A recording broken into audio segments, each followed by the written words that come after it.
What's up, everybody? Good Wednesday evening. This is another Before the Hedges on DawgNation.com. Hello, Facebook. Hello, YouTube. Thanks first and foremost to our fine partners, our great partners at Kroger. Got a special brag moment, I guess I would say, for Kroger and what they do for folks all across the Southeast later in our program. But right now, if you guys are following along with the headlines, I've got two pieces of our show today.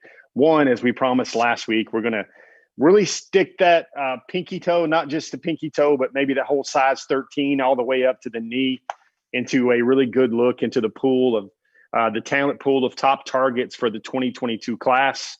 We're going to go through those. We're going to call it, I guess, NFL guys have their mock drafts. We've got our Before the Hedges top targets version 1.0. That's only going to change about 53 times maybe. Or it's going to evolve, I'm going to say maybe about 30 times or so, 30, 35 times or so over the next 12 months, 13 months, for maybe what we will cross our fingers and hope to say will be a somewhat normal or return to normal recruiting cycle for the 2022 class. As you guys know, the NCAA is still limited visits on campus until April of 2021, April 15, 2021. Already going to be a lot of different things for Georgia and all NCAA member schools trying to recruit this 2022 class. But hey, if you're a realist like me, it's not going to be any different than it was recruiting the entire 2021 class with basically about 6 weeks of on-campus visits. The rest of them were no contact Zoom visits, Zoom calls, Zoom recruiting. So there's a lot to get into. I think the first thing we're going to do is we've got to be true, because there's a little bit of recruiting left for the 2021 cycle, and that is taking a look at the 2021 cycle. Let's just call for the top targets, the top target, and that would be 4-star cornerback Terrion Arnold out of Pope John Paul Catholic School in Tallahassee, Florida. That's PJ2 or P2P for the 2021 cycle. Terrion Arnold, he's got a top 5: LSU, Texas A&M. I think it's more of a top 3: Georgia, Florida, and Alabama. If you notice this week, I thought over the last week or so, definitely since the Cotton Bowl, I would say Florida's going to have some challenges quickly repairing a lot of the recruiting ties they have with a coveted in-state prospect like Terrion Arnold. If you guys aren't aware, Florida has released or let go its secondary coaches, its cornerbacks coach. That's Torian Gray, who's very well respected across the Southeast. Also spent some time in the NFL with the Washington Redskins. And then Ron English, a veteran. Everybody likes that guy, a veteran safeties coach. So really the two main relationship builders or the relationship bridges for Terrion Arnold with Florida, those guys have been replaced by Coach Dan Mullen. So that's certainly going to make recruiting a 2021 prospect in about 3 weeks, when you can't even go online. I mean, you can't visit them. It's all going to be based on built-in relationships. I think the degree of difficulty for Florida to sign Terrion Arnold has been ratcheted way up, whereas perhaps Alabama, they're just the gold standard. They have, I think, a little bit of room left in their 2021 class. So really, I think, to me, as this thing would cycle down over the next 4 weeks, I think it's going to be the biggest challenges for Georgia to be able to secure and sign Terrion Arnold would be the Alabama Crimson Tide. I mean, let's look what they've done this season. Look what they've done under Coach Nick Saban during the pandemic, and then they just had a couple of Heisman Trophy candidates on that virtual ceremony yesterday. One thing I think I tweeted this out, but one thing I thought that was unique about Devonta Smith is I look back and I remember when I was doing the reporting when he was committed to Mark Richt's Georgia. I remember interviewing Devonta a lot. Everybody called him Tay back then. And his mentor at the time, Vincent Sanders. And Vincent Sanders in Louisiana, small town Louisiana, he had a barbershop. And there was a barbershop. And Vincent Sanders told me, and it was published, there's a tweet out there that I guarantee you that Devonta Smith will win a Heisman Trophy one day. And he had been told by no less than 3 SEC head coaches that because Devonta had such good feet and he moved so well, and he was already crisp with separation in his cuts way back then. That he would win a Heisman Trophy. That he was talented enough to win a Heisman Trophy. And folks, the fact that I don't think anybody's won a Heisman Trophy in quite some time since the days of Charles Woodson and Desmond Howard, you got to go back more than 20 years. I think of the last 20 Heisman winners, I think I saw were it 17 quarterbacks and 3 running backs. That was quite a prophecy for Devonta Smith. He was very motivated. I think if you guys need to know the story, I'll try and condense it. Really, there was a key recruiter from that area, Sam Petito, who was an analyst and one of the recruiting analysts on staff for Georgia, and Mark Richt's Georgia at the time. And of course, he was really connected to Jeremy Pruitt. That was a very good in for Georgia with Devonta Smith because Coach Petito really knew that territory really well. He was from that area. He had a lot of inner circle relationships with a lot of people in that area, and they trusted him. And that was kind of what led Devonta to Georgia.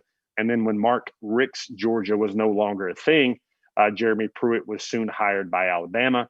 They also hired Coach Petito and Sam and became a member of that staff. And that kind of led to the bridge there between the Crimson Tide and Devonta Smith. Another painful lesson about what the recruiting life is all about. It's about relationships. I think the big thing there for me was the fact that it was a called shot more than 5 years ago that a skinny wide receiver named Devonta Smith would be the best player in college football at some point of his college career. I think that's a unique and a novel story looking back on some of those recruiting rewinds that we like to do from time to time. That was the tangent on Devonta Smith. I hope it wasn't as painful as me bringing up 2nd and 26. But what we teased today, what we talked about today was we talked about the 2022 cycle and what that's going to look like for Georgia. I think we're going to do a couple of things right now. What we're going to do is we're going to do take a look at the top targets, and I think we're going to start. I don't know. There was a lot of names for me to sort to because I had about 32 names that I think, those guys, any of those 32 could eventually matriculate and wind up at Georgia. That I thought, a lot of those guys would be extremely talented. But then I settled on an 11, a top 11, because I kind of felt that 11, there are 11 guys in the class. The first name I want to start with, there's 11 guys on the field at one time. The first guy I want to start with is a guy, he's out of Texas. I think Rivals just rated him as a 5-star or as a top 5 D tackle in the country. The first name is Bear Alexander. He's out of Ryan High School in Denton, Texas. Big Bear is what he's called sometimes. I've had a chance to speak to Bear a couple of times. That would be one of the stories that you're going to see on Dog Nation this week is I'm trying to blitz you guys with a lot of 2022 content, kind of like the same thing as if I was at the Under Armour All-American game or the Under Armour Future 50 and talking to the top guys in the next cycle in the month of January every year. And also when I get out to San Antonio in a normal year to visit those guys as well in San Antonio. There's the All-American Combine. There's a lot of their future players in the next year's game. You get a chance to sit down and talk to a lot of those guys. That's not going to happen in 2021 for the 2022 class, but I'm going to try and replicate that as best as I can. Bear Alexander's a guy, he's told me, man, he's big. He's very ferocious. He's aptly named Bear Alexander. He's a guy that, to me, that really likes Georgia. He's talked to Georgia a lot. He's already communicating well with the Georgia staff, likes the relationships there, likes Trey Scott as well. But the one thing he told me is he's going to take quite some time before he makes his decision. He's going to either be a very late December 2021 guy or a February 2022 guy when he makes his decision. Bear Alexander is a Bear, no pun intended, defensive tackle and out of the state of Texas. Number 10 is a guy, like I said, you guys are going to be reading a lot about 2022s on Dog Nation, especially this week. We've written about him already this week. This is Jeremiah Alexander. He's out of Thompson High School in Alabaster, Alabama. Is he a D-end? Is he a linebacker? He's about 6'2" right now. If he grows more, I think he's going to be an edge guy. I think he's more than likely going to be an inside backer. Very powerful. If you look at his junior film, he's really just chewing up and spitting out a lot of guards. Jeremiah Alexander, 5-star. He's the number 1 weak side defensive end in the country right now, but He's about 6'2" and about 235, 240. So I don't know if he's going to have the ideal prototype measurables to be an outside backer for Dan Lanning's room for the Wolfpack in the SEC. A phenomenal football player, nonetheless. He's hearing from Marquise Groves-Killebrew a lot, and Georgia was in his top 3. He's a former Alabama commitment as well. He decommitted, oddly enough. Nothing to do with Alabama. It's just that he told me he felt like he was playing for Thompson High School, trying to win a repeat state championship this year. And he was already playing for Alabama because everybody identified him as future Alabama defensive lineman or Alabama commit Jeremiah Alexander. He didn't like the way that took away from his focus. And that's why he decided to commit, so he could focus on being a high school kid and playing for Thompson High and being where his feet are in the moment.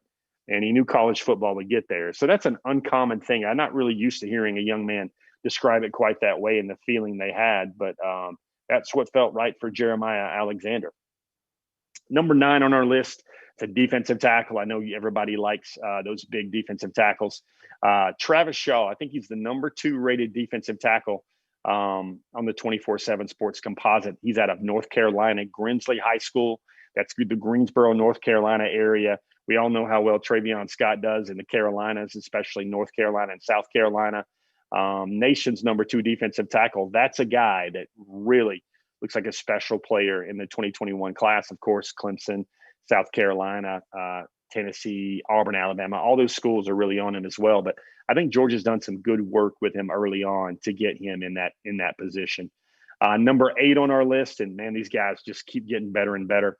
Number 8 on the list right now is a young man out of a very small city in Texas, Spearman High School in Spearman, Texas. That's Brennan Thompson. Brennan Thompson is, Michael informs me that I missed a guy. I have a kind of a teleprompter laptop I'm working off right now. The number 12 guy on our list, let me go back to him, is Shamar Stewart. He's out of Opelika, Florida. Now, you hear a lot of juice with him about LSU, but this is one of those big, 6'5", 245-pound defensive end types, strong side defensive end types. I think he's a top 10 overall recruit in the country. Lots of folks are going after him, Alabama, Florida, Ohio State, LSU, places like that. I've got him number 12 right now just because that was a very contested recruitment. But he's one of those guys that the University of Georgia has the brand name and recognition to be able to pull in that guy for visits eventually, ultimately, or at least to draw some very strong attention. So apologize for not getting Shamar Stewart at number 12. So I actually went to a dandy dozen and not 12 guys. I'd like to thank Michael Carvel behind the glass for helping me stay on point with that and not forget a 5-star hanging out there at number 12 on our first top targets for 2022. Number 8, we were on Brennan Thompson, and that's out of Spearman, Texas. Okay, Brennan Thompson is an athlete. I think he recently put out a top 12. Georgia made the top 12. Might have been a top 8, but Georgia made the top schools list. All I can say about Brennan Thompson is fast. Brennan Thompson has a mile split right now of 10.18. That is a verified, official, recorded laser time, a 10.18. And Georgia is in the habit of bringing in fast guys and fast dudes. But 10.18 in your junior season, that is moving. I think I saw somewhere, I don't know if this is a verified time or not, but Tyreek Hill ran a 10.19. The Cheetah, Tyreek Hill, ran a 10.19 when he was in high school coming up. So that's the type of speed that Brennan Thompson has out of Texas. I think the interesting thing about Brennan, though, is he's a little bit bigger than the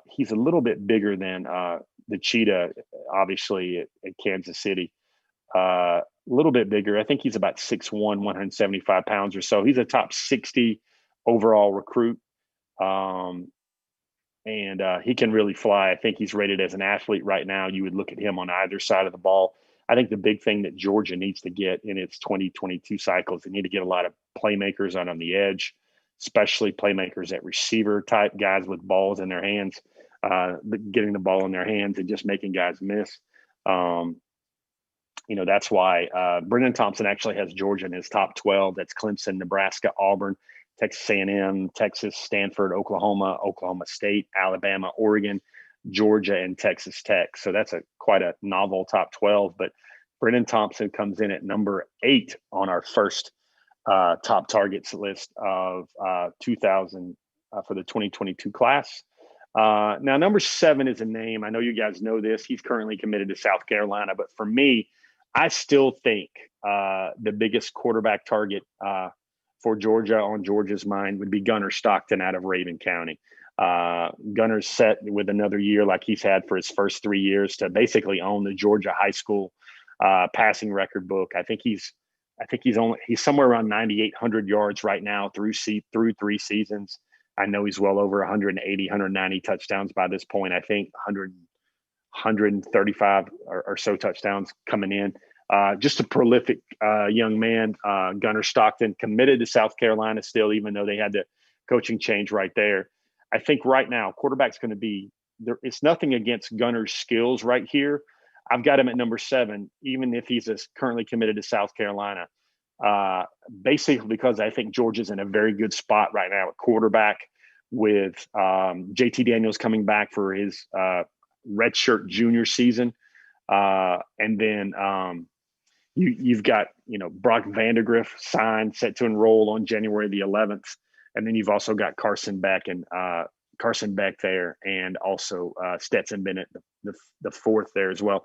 So quarterback isn't such as a major need for the program as it has been in maybe a year or two ago. And that's why Stockton, whose talents probably would make him a number 1, 2, 3 type guy on this list. I just don't think quarterback is a big priority. If you guys follow our top targets that we do all the time, it's kind of a gumbo. I use that word a lot, but it's a mixture of how well the guys play, their overall ability and potential, but also a really good fit and a need basis, and not just mutual affection from both Georgia and from the prospect and how he feels about Georgia's recruiting him as well. So I got Gunner at number 7. I couldn't believe when I was putting this together, I went to number 6, and Daniel Martin out of Marietta High School comes in at number 6. I think I kept flip-flopping him around between 4, 5, or 6 a lot, but Daniel Martin's a state champion last year at Marietta, not this year in his junior year, but prolific young man. We wrote about him when he was at the Georgia Elite Classic. He still has that home feel about Georgia. Marquise Groves Killebrew, they've been teammates together on the Hustle Inc. 7-on-7 team. Just that defensive prototype. I think he winds up an edge guy, an outside linebacker. I think he winds up maybe even a defensive athlete type as well. But, incredible skill set. He could be a great tight end. He's a great receiver for Marietta High School this year as well. Daniel Martin, definitely a hot target and a priority for Georgia, recruiting the outside linebacker position, defensive athlete position, even for the class of 2022. And now we begin with our top 5. And the top 5 is a guy that number 5, we're going to go with a running back out of Mississippi. And I've been following this fella for quite a while. He's a 3.5 GPA. He has, I'm just going to say it, he has a 600-pound squat already as a running back in the class of 2022. Very powerful, 6'1". I think he's about 215 pounds. That's the guy that I think still makes sense to Georgia because he can catch the ball. He can be a 3-down back. But when you look at him, the model I get is some of that Nick Chubb, can go between the tackles, can outrun DBs and safeties, and can just get those hard yards, to get those dog yards that, you go to clinics and, you listen to Del McGee when we have the chance to speak to Del McGee. I remember when I talked to him during the bowl sessions, when we were allowed to travel and visit Georgia during the bowls for the national championship game and for the Rose Bowl. I remember Del McGee always stating that he looks for that running back that can get the dog yards, which are the yards when he is in space, when it's up to him to make a play. The play design got him so many yards. His offensive line got him so many yards. Now, how many more yards can he get? How many extra yards after that contact or that initial defender appears to have him hemmed in? How many yards can his talent get him? I think Branson Robinson delivers on all that. He's just a 3-star back, but he's putting up great stats. Very valued by his program in the Germantown High School area in Mississippi. just a 3-star. But for me, like I said, I get that number 27 vibe a little bit. I'm not going to say his name, but I get that number 27 vibe with what he is, how he works, what he's like in the weight room, how powerful he is, how he can punish guys and run away from guys, how he's just very hard to get on the ground.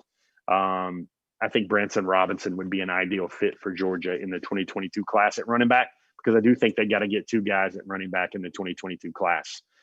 Number 4 is a guy I'm going to write about this week on Dog Nation as well. That's Jalen Walker out of Salisbury, North Carolina. Jalen Walker is he's rated as an outside linebacker. I think he's probably his best fit might be an inside backer. He's just not very long as well. He's an Under Armour All-American. There's a lot of things I like about Jalen Walker. He's a basketball player. He's explosive. His father is a college coach. Georgia has made his top 6. When I talk to Jalen Walker, I get the same feeling that I got when I was talking to a DeAndre Swift and Andrew Thomas and Kobe Dean. The guy just has it all together. Very polished, very professional. You listen to him in an interview setting, and he's good enough to go and speak to reporters.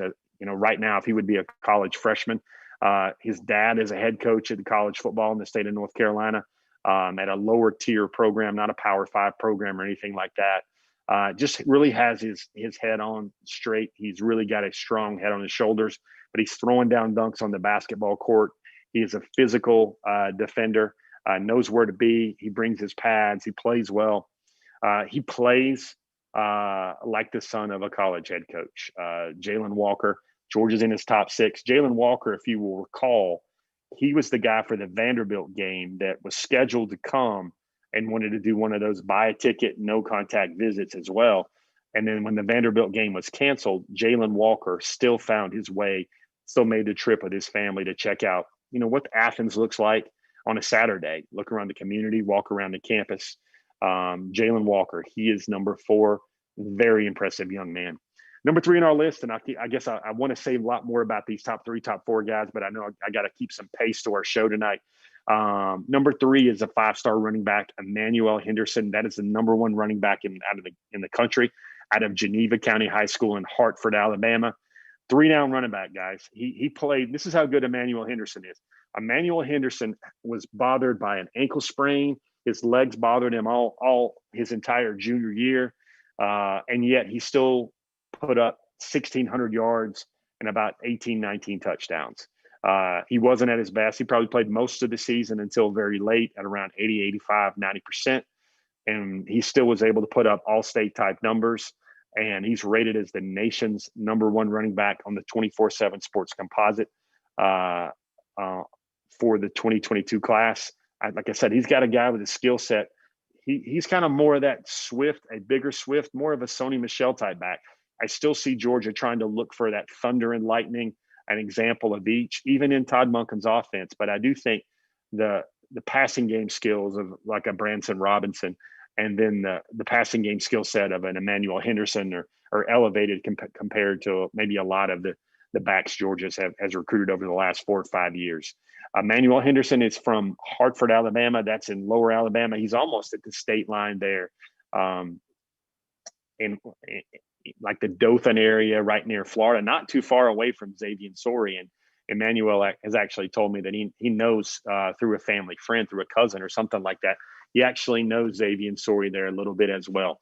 Number 3, Emmanuel Henderson. When you cover the University of Georgia, covered University of Georgia recruiting, you got to take a good look at the running backs, especially in a cycle after Georgia just only signed 1 running back in the 2021 cycle in the Lassier Carroll. I think Georgia needs to go after two running backs, 2 very elite running backs in the 2022 cycle to kind of restock that room, because they're always looking for about 5 scholarship running backs in that room to play in the rough and rugged SEC. Number 2, Mikael Williams. He's just a 4-star right now, but I think a term I use is he's a 5-star. He just hasn't been awarded that yet. 6'5", about 260. He dominated the Georgia Elite Classic. He had 17 sacks in his junior year. He's at a Hardaway High School in Columbus, Georgia.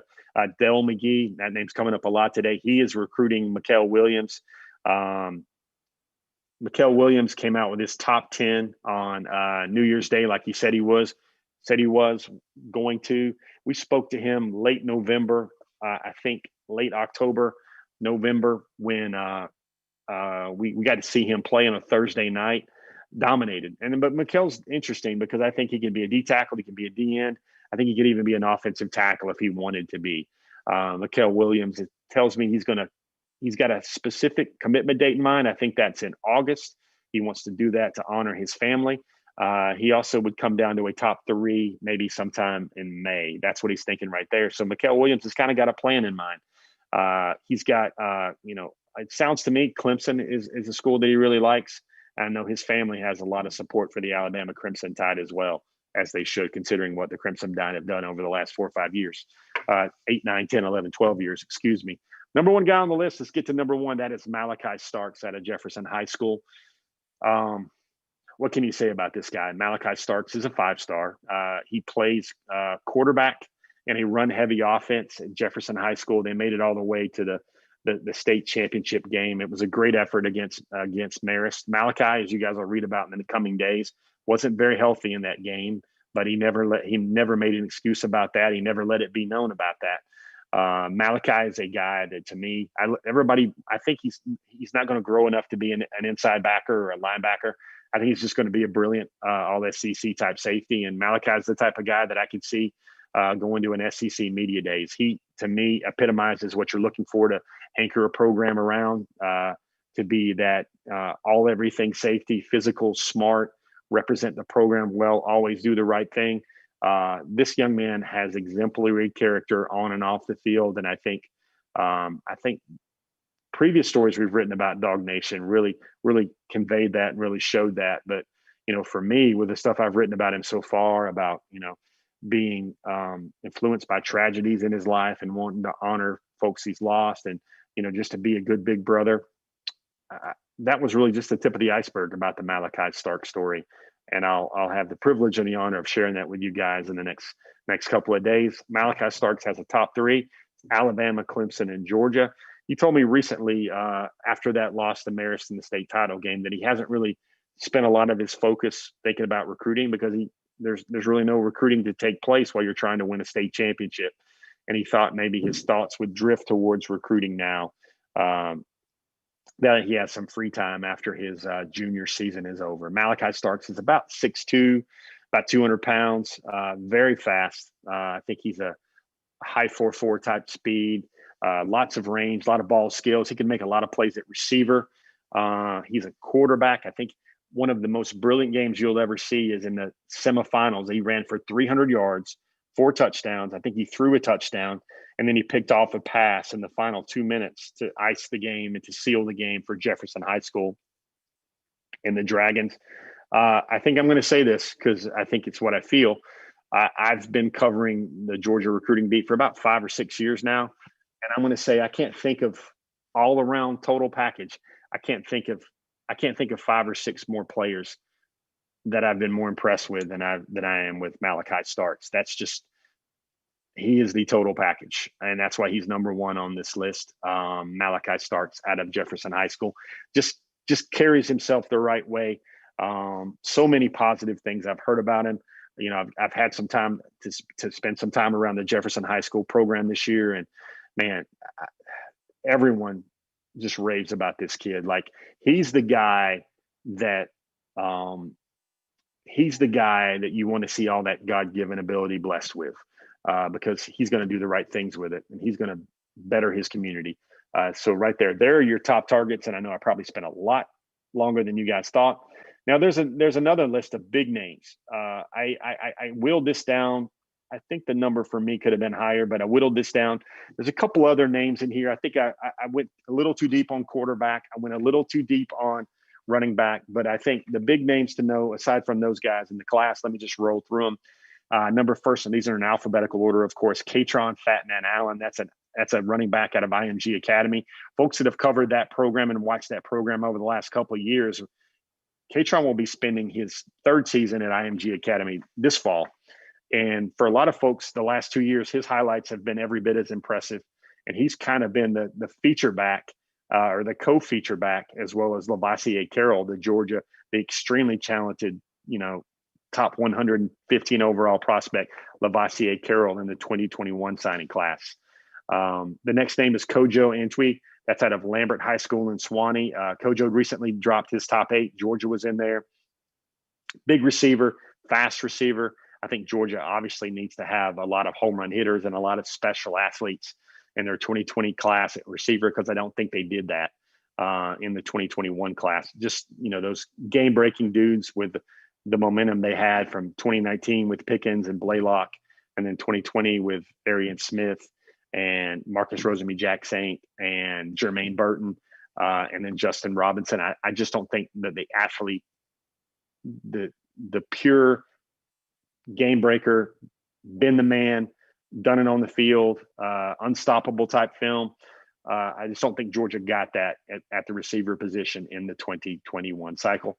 Lots of talented guys with a lot of upside, like hidden high 4-stars. But, the guys I think Georgia needs to get to make that offense elevate under Todd Monken in the future of Georgia football, just the way college football is going right now.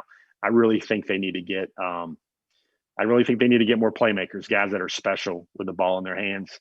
And I think that's what they're looking for in future classes. Another running back here is Javante Barnes. Georgia offered him when they were recruiting Darnell Washington. He's out of Las Vegas, Nevada, Desert Pines High School. Yes, that is the same high school which produced Darnell Washington. So Georgia has good connections there. 4-star offensive tackle Tyler Booker out of IMG Academy. I think he's going to drop a top 12 or a top 10 soon. He's been to Georgia a lot in 2018 and 2019. Just a big physical guy. He's actually out of Connecticut. Florida is going to be a really tough team to beat there for Tyler Booker, but there are a lot of good things to like about Tyler Booker. He's been a teammate of Marlon Dean, a teammate of over the last couple of years, a teammate of Warren Brinson, a teammate of Lassier Carroll. So there's some ties there for Georgia. Another quarterback is Braden Davis. He was the highly rated prospect out of Rhode Island who moved down to Florida for his junior year. Big quarterback, runs a little bit. That's one of those quarterback names I think everybody should keep an eye on. If I had to go another name on this list and I went to 13, it would be Oscar Delp of West Forsyth. Just a special athlete. LSU, Clemson recently offered him. Georgia's recruited him hard. The last time I talked to Oscar Delp, and when I reported on Oscar Delp during his junior year, was cut short by injury, but Oscar had been told it was made clear to him from Georgia tight ends coach Todd Hartley that he was the number one target at tight end for Georgia in the 2022 cycle. The next name on the list is Emory Floyd out of Hillgrove. He's a safety in my mind. Really fast. I mean, explosive fast. His goal is to break 21 seconds in the 200 meters this year in track. He thinks a 10-2 is possible in the 100 meters. He's got family ties, family roots coming out of Jamaica. He admires Usain Bolt. He even told me when we spoke, I think yesterday, that he wants to make his commitment on May the 7th for a very special reason. And you guys will be reading about that on DawgNation shortly. Really good kid, really fast kid. Seems like Georgia. I mean, folks, it dawns on me that you hear about Keely Ringo and his 10.39. You hear about Arian Smith, who had 10.3 speed in high school. If Georgia was to add an Emory Floyd who has 10.3 speed and even more than that, I don't know if there's been any time in history when Georgia could have 10 guys that can run a 10.3 on the football field or on the football team at the same time. And that's even after losing a guy that ran a 10.3 in Tyson Campbell, who declared today for the NFL draft. And let's not forget Keely Ringo, who ran a 10.39 when he was a senior out in Arizona as well. So that would be speed to burn. Another running back list is Oakland High School's Jordan James. He recently put Georgia in his top 4, top 5 during his junior year. That's out of Murfreesboro, Tennessee. Another guy that I like a lot, his game is Shamar James out of Faith Academy in Mobile, Alabama.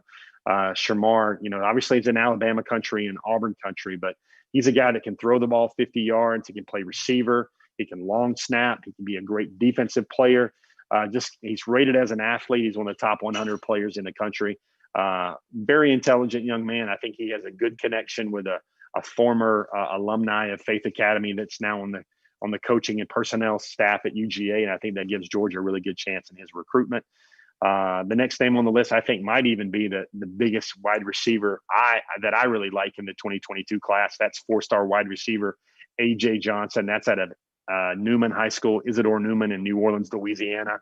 You guys will do a quick name check and raise your eyes as I talk about A.J. Johnson, because that's the high school where 2023 quarterback Arch Manning is making his name with the family business under center. A.J. Johnson, another big wide receiver. I think he's a medium tier 4-star right now, maybe number 20 overall receiver. Great upside, big playmaker. He's had his thoughts on Georgia. Georgia's been recruiting him hard for quite some time. Cortez Hankton really is big in the state of Louisiana, especially in New Orleans, as a New Orleans, Louisiana native. A.J. Johnson has been a target for quite some time. Another offensive line. One thing I think that I'll readily admit about this class is offensive linemen to me are not standing out to me in the class. That's because Georgia has put together a class that has guys like Chad Lindbergh, Tate Ratledge, Broderick Jones, Cedric Von Prawn. And then they have this year with guys like Micah Morris, Dylan Fairchild, Amarius Mims, Jared Wilson. It's going to be hard for me to find guys that can push those two classes right now. One of those guys I think could is Addison Nichols out of Greater Atlanta Christian. He's an Eagle Scout of all things. He's a full-fledged Eagle Scout. He got all of his badges by the age of 18. Great young man, great family, great kid. It's the type of guy that you would want representing your university. Addison Nichols is the guy that could be a great anything. He's also a great and nasty and powerful offensive lineman with great film. 4-star wide receiver Sam Mbake out of Brookwood's also on this list as on top targets for 2022, especially in those other big names to know. He's an All-American Bowl pick already. He's out of Brookwood. Really love his story. Fun guy to be around, makes plays, one of those big, type receivers. Georgia has done a very good job of recruiting him up to this point. Going to rip through the last few. MJ Morris out of Pace Academy. We've been writing about MJ a lot. Another one of those guys that has his head on right out of Pace Academy. Can run it a little bit, can throw it a little bit. MJ Morris has told me he's going to take a long time to make his decision. He's going to need visits, going to need a lot of visits to figure out. A lot of schools are vying for his services. Again, a dual threat quarterback.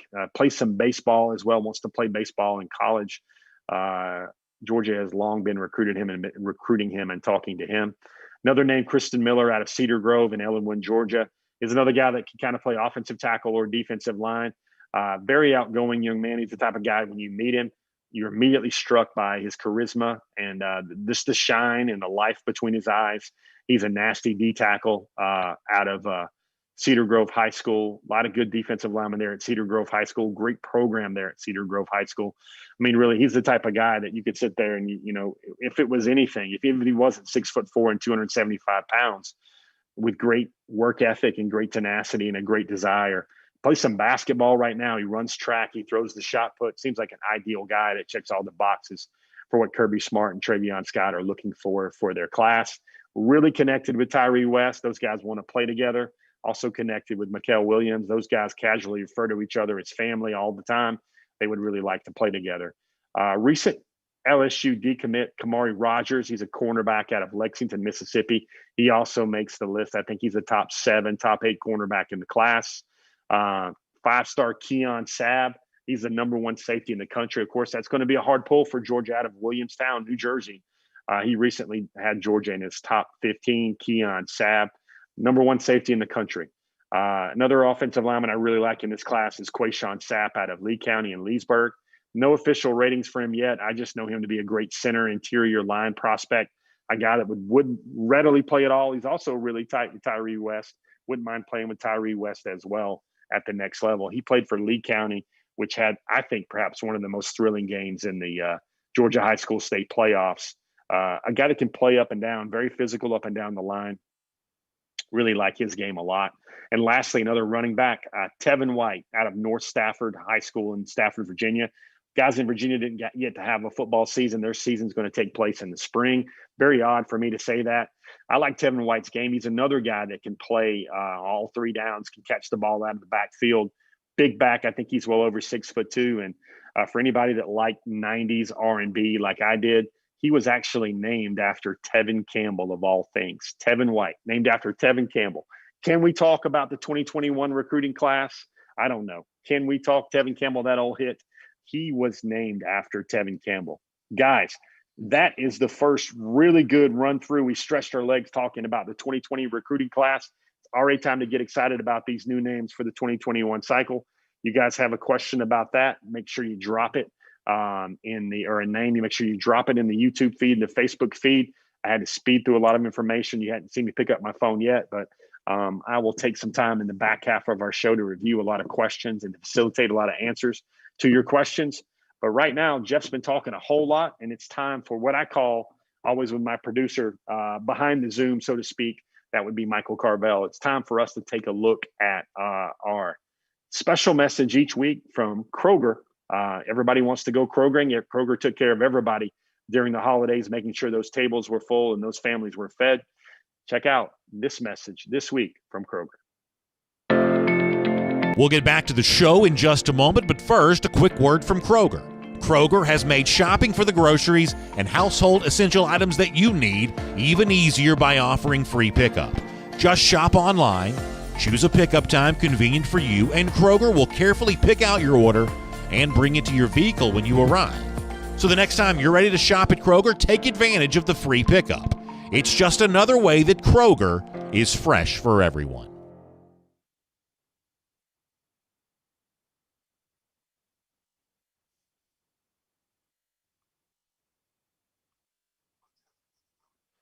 All right, guys, we're back. You just had the soft, subtle tones of Brandon Adams right there.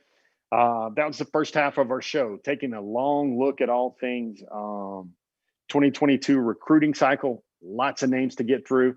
I really feel good about a lot of those names on those top target lists because those are just special football players, guys that even in this pandemic era, I think Georgia has really made an impression on them, and they've really made an impression on Georgia. One of the things we have for the back half of our show, excuse me, if you guys have been following some of the coverage this week, is I've been working on a series about Brock Vandagriff. I wanted to do one of those old school, big time stories about expansive stories about Brock Vandagriff. But of course, now nobody's really got time to read those 3,000, 2,000 word stories. So what I'm doing is I'm breaking it up little by little into segments each week, which I kind of called, pardon the 2.5 star pun, building Brock stories about what has led the 5-star quarterback signee Brock Vandagriff to Georgia. The second of those went up right before our show today on our site, which was about what it means to him to be a Georgia Bulldog. But it was a really cool story I got to tell there about, why he chose Georgia and now what it means to him to have been such an invested part of this different 2021 recruiting class. That's on the pages of DawgNation.com right now. But, while I was putting this together, I wanted, there was some good video from December. One of the things we were doing, we're on the road, is we couldn't really get the video of Brock Vandagriff's signing to you guys, but we've got that tonight. I wanted to show you guys a little bit of that because I think it's very moving to listen how his father, Greg Vandagriff, speaks about Brock, but also what Brock had to say as well. This video was provided to us by some good friends there at Prince Avenue Christian. This was their in-house ceremony at Prince Avenue Christian. Let's take a look right now. Let's kind of go to the tape right now. As some old school sportscasters like to say, I want to take you back to the day when Brock Vandagriff signed with Georgia.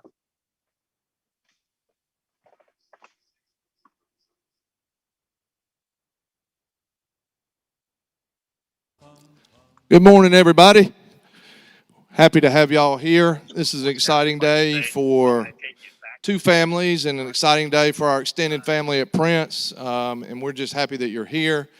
I know you guys don't want to hear me. You want to hear them and see them. I do want to say on behalf of Prince Avenue Christian School, Landon and Brock, we are both of you, we're extremely proud of you guys. You guys have been great representatives for Prince Avenue, both on and off the field, and we just couldn't be prouder. And we would not be where we are today, still playing, without you guys and the leadership you provided. And we really are appreciative of what you have done and what you're still got left to do before the end of the year. This is a little harder.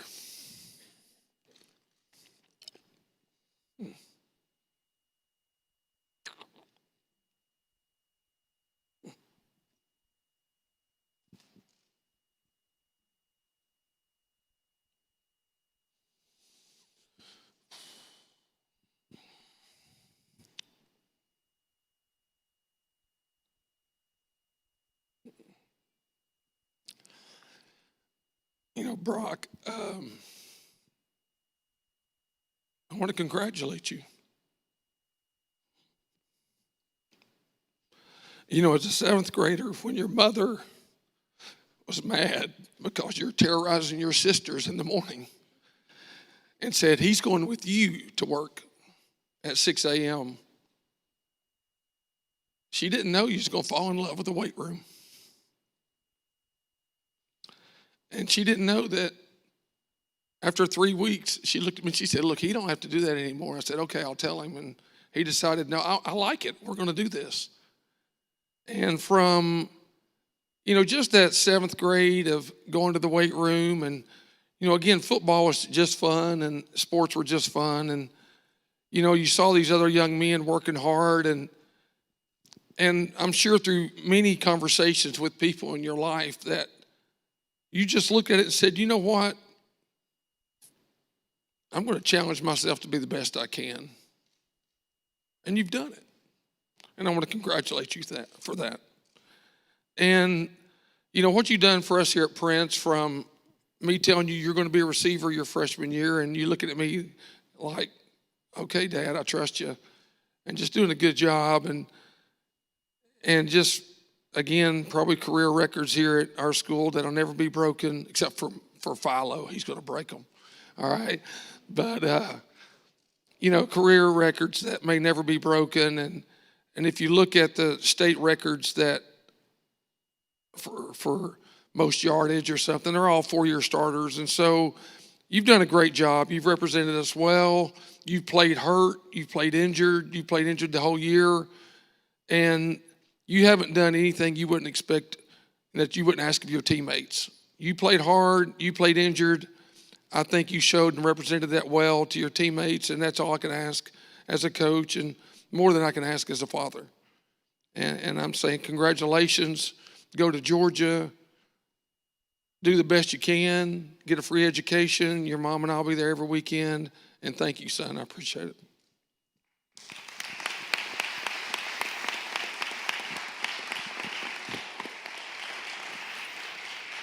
All right, so Brock, I interviewed your dad several years ago, and, he talked about the daughters, and he said, I got a son, he's a pretty good baseball player, he's a good little athlete, he's got a chance, blah, blah, blah. Didn't really pay me. I wasn't hiring a middle school snot-nosed kid. I was hiring a football coach, but it turns out it turned out to be a pretty good perk that came with the hire for our program in our school. But just watching you mature and grow up, it's been fun. And you've handled all this pretty well, and that's a credit to you. It's not easy. Everybody wants it until they have it, and it's tougher than it looks. And you've handled it with pretty good class and dignity, and I'm really proud of you for that. And just knowing the Georgia program like I do for as long as I have, I'm really thankful as an alumni of Georgia that you're going to go there and be a Bulldog. So with that being said, I want to hear from you now. Hey guys, thank you all for coming out. I got a little thing I'd like to say. First off, I'd like to start by saying that all I've ever wanted to do was play college football and make my family proud. I'd like to start by thanking my Lord and Savior, Jesus Christ. Without him, none of this would be possible. I would also like to thank my family. They have been here with me and supported me every step of the way. Thank you to my friends and coaches who have all been very influential in my life as well. It is crazy that I've been dreaming of playing college football since I was a ball boy at the sidelines at Woodward Academy. The move to Prince did not make sense to me at the time, but I could not be more pleased with how we were treated when we moved here and how great of an environment it is for me. Thank you, Prince Avenue, for everything that you have done to get me where I am today. As one chapter ends, another begins. I am more than excited to become an official Bulldog as of today. Thank you all for coming out, and go Dogs.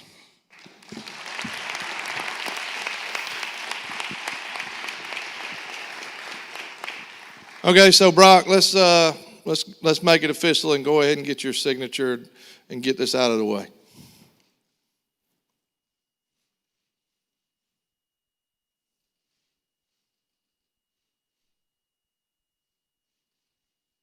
Congratulations.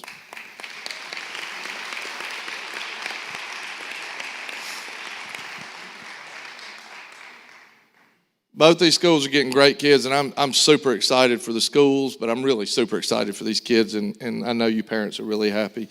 This will conclude our service. I just want y'all to understand what a big deal is for a school like Prince Avenue. This is a big deal, and without families and kids like this, we don't have the success we have. And I'm really proud and thankful to be a part of it, and just look forward and pray for God's blessing on both your lives. Thank y'all for coming.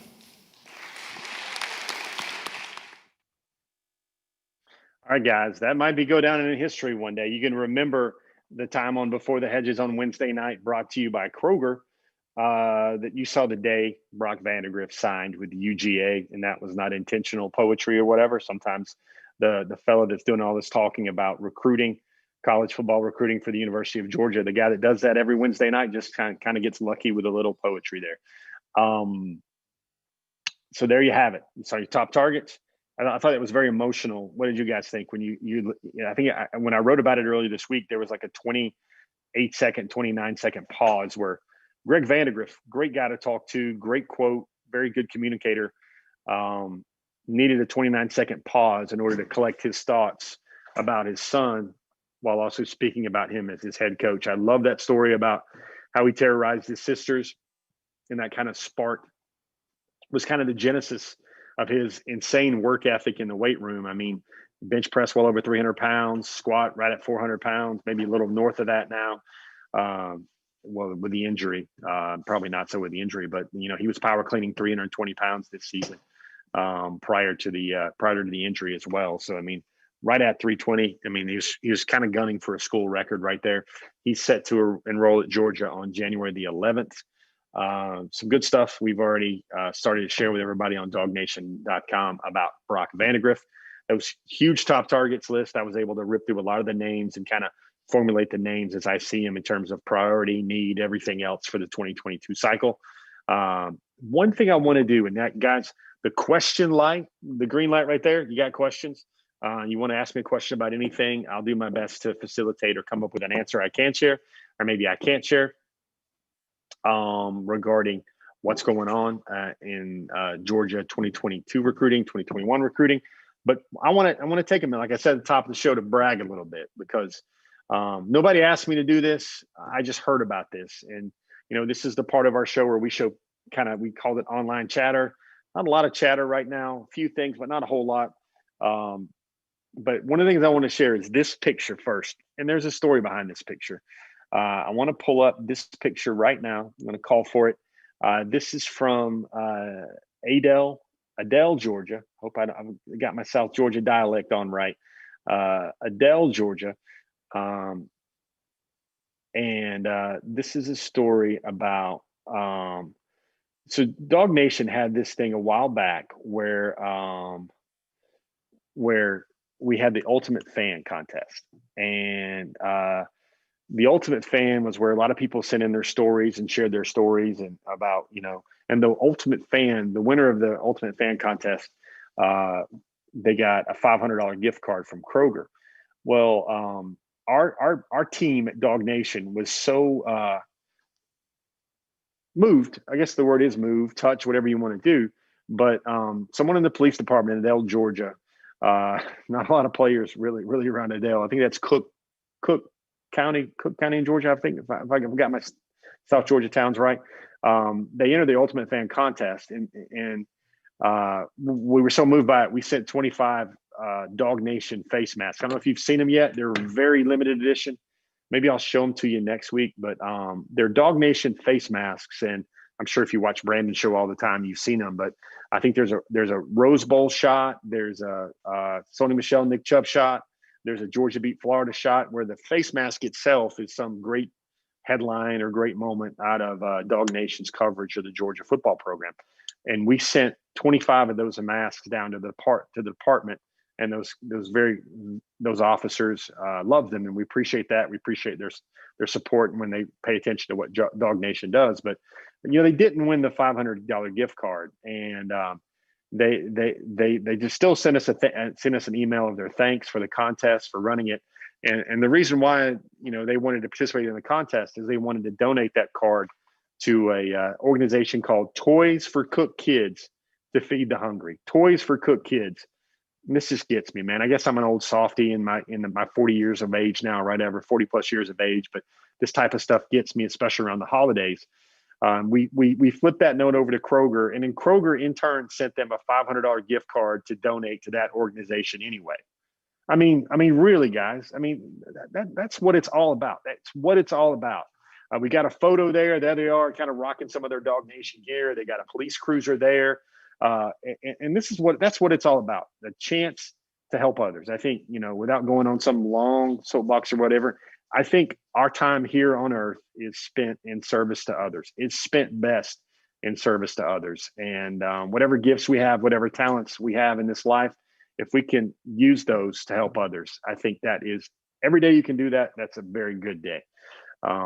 So, nobody told me to do this. I just wanted to do this because when you're sponsor of your show for 5 years, they understand and they get it and they want to help people the same way. I mean, makes me very proud to be saying Kroger a couple of times every show and brag on them tonight as well for everything that Kroger not only does for Dog Nation, but how they step up and try to help people when there's a need that comes their way like that. So I hope Toys for Cook Kids, I hope they got everything they wanted. I hope they got everything they wanted to try and help as many people in Adele, Georgia as they possibly could. Now, that's a great story. I hope you guys like that story as well. Like I said, that's what it's all about. That's probably one of the best uses of a Kroger gift card I could ever imagine. And we've given away, I don't know, we've probably given away $5,000 worth of gift cards on Before the Hedges.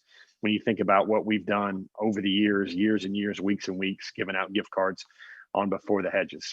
I'm going to take a quick pass through Facebook. Bill Tucker, thanks for watching. Sharon Clausen, Danny Carmichael, Debbie Boswell Younger. Kyle Martin, thanks for the spell check. It is Adele, like dude, I'm getting Adele, or in Georgia, or as in Georgia running backs coach Dell McGee. Thanks everybody for watching. Thanks for all the likes that I see on the feed. Thanks for, I've seen some people that have shared their feed with some of the other people on their Facebook pages and everything. Appreciate that, because really views and everything does matter, but really it's just kind of spreading the word, spreading the engagement out as well, which matters. Philip Jordan Wells wants to know about portal news. Jimmy Durham, suspensions, recruiting, UGA losing, which coach would hurt recruiting the most? Well, Jimmy, I can answer that question by saying I think the most effective recruiters on the Georgia staff, I would say Travion Scott's in there now. I would say Matt Luke's in there now. Dell McGee, Todd Hartley. Those guys are really good. Charlton Warren, those guys are really good at what they do. And listen, I just forgot two very obvious names, which would be in the top third of the staff, I think, in terms of how they get it done on the recruiting trail. That would be Kirby Smart, Dan Lanning, and Glenn Schumann as well. I think losing Dell would really hurt a lot, and I think losing a guy like Schumann or Lanning would really hurt a lot, along with a guy like Warren and Scott, because those guys have gotten a lot of juice over this last cycle in terms of really helping the program and really helping the program get a lot of those priority target guys signed and into the class as well. It's a good question there. Let me see if Christopher White, thanks for hanging out. Ryan Elward has a question about Sam Horn at quarterback for 2022. So Sam Horn, we wrote about Travis Hunter recently. Sam Horn is a lifelong Tennessee fan. He feels that Georgia is basically recruiting him just warm enough to keep the fires burning. Missouri is a school that really is recruiting him with a lot of great effort. He feels wanted. Sam's also a great baseball player. He's about 6'4", but a lifelong Tennessee fan. But Tennessee is not really recruiting him with the intensity. It feels like that, he's a priority. He's one of their guys. Lifelong Tennessee fan, great kid. I remember talking to him this year, and it was a joy to speak with him. He said his favorite movie was Forrest Gump. I remember him saying that because he thought the movie had everything. And he's got kind of that aw shucks, amazing to be here, love life type personality that Forrest Gump has as well. But he is also the number 4, I think, pro-style quarterback in the country, number 97 overall in the 24/7 Sports Composite. Really strong player out of Collins Hill, and he'll be back next year with the Matrix Travis Hunter as well. Let me see, going through a lot of questions. Philip Jordan Wells, man, I wanted to say thanks for the question and good to see you around. Thanks for the geography lesson as well. I know it was Cook. I didn't think it was Cook County like Chicago, though. John William Adams has a question. I think 2022 is going to be a normal 22, 23 type size class. Chad Buchanan has a wish for run it back 99 with unfinished business. Thanks for all the questions, guys, as well. Thanks for hanging out with us on a Wednesday night. Let me check YouTube, take one last lap around YouTube to make sure I can kind of catch up with what's on everybody's mind right there. Let's see. Brian McPhail, I think the spots are about 3. But I think the spots do not necessarily include 2021 signees. Trey Edwards, how are you? Jeremy Barbary, hey man, I'll look for it, man. I try to accept a lot of requests on Facebook. Justin Farmer brings up this point. Might need a little point right here, how he feels. Dog fans, we get excited every year. We get that hype, but then get disappointed by the end of the season. This year won't be a disappointment. We finally have an offense. I think the offense is definitely there. The offense definitely needs to be there.